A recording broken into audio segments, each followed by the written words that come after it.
My friend, if you haven't gotten lessons and you are a beginner electric guitar player, for that matter, acoustic as well, go get lessons. Go get them today. Go find somebody face to face, watch their fingers, and learn from them. You will find out within 3 or 4 lessons if they are the right teacher for you.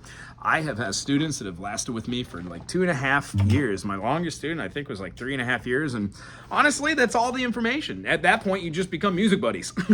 As far as like a good teacher should be able to talk a little slower, take concepts like a C major, D minor, E minor, F major, G major, A minor, B diminished, and then show you a couple different concepts, like using the fifth of the chord, in this case C, D, E, F, G, as a dominant to make it sound like your B diminished. And then in every case, being able to show you how to substitute chords, like if you're playing a progression of a G major to a D major to an E minor to a C major. You can also play that same G major to a B minor, to that C major, then to an A minor, to spice it up a little bit. And all those chords are from that key signature diatonically, and they allow you to use the relative minor of each. G majors would be E minor, C majors would be A minor, D majors would be B minor, and if you wanted to use a D minor to change a little bit of tonality, you can play F, which is in the key, as well as the flat 7. Having said that, if you know how to play a couple different scales in a couple different keys, these are the things that we just work on daily.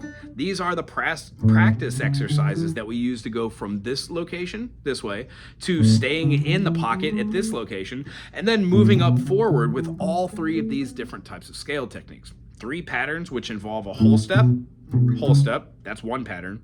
Next pattern is a whole step, half step. And then the third pattern, half step, whole step. Betwixt that,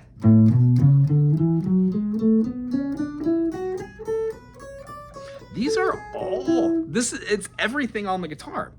Then it comes down to just knowing what a major is.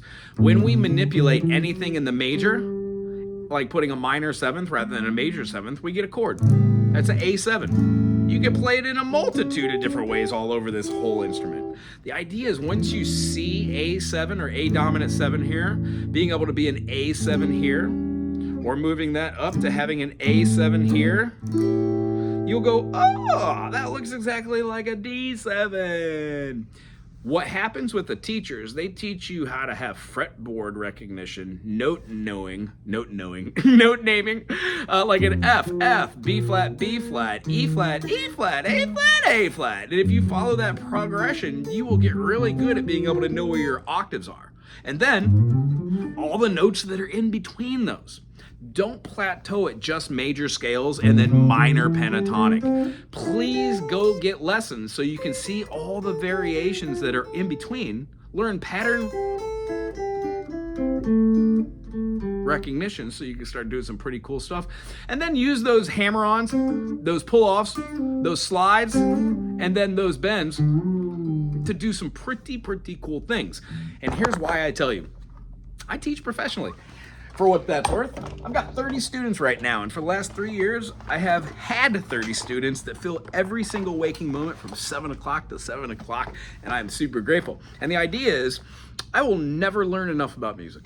I have a teacher. My teacher has a teacher. I'm pretty sure that's the way that this works. So once you learn how to play a couple different chords, of course, go out and teach those, but stay in your lane.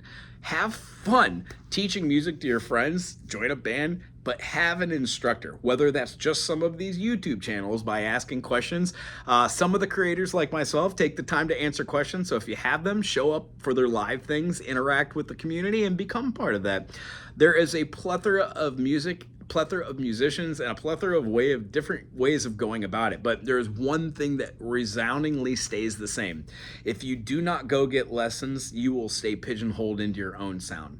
By interpretation, and by observing other people and the way that they communicate, you will learn how to communicate on and off stage. So whether you know what a fermata is, or how to play A minor 7 flat 5, or the arpeggio that goes with that, none of that really matters to have fun and make music. But if you want to take this serious, and then if you want to have teaching as being one of your jobs, or if you want to go get a degree and teach this to people at the college level, then by all means, you need to have your foundation in music theory, you need to have a little vocabulary, and you need to clock hours playing these things on multiple different instruments, so you too can then have a conversation with somebody about,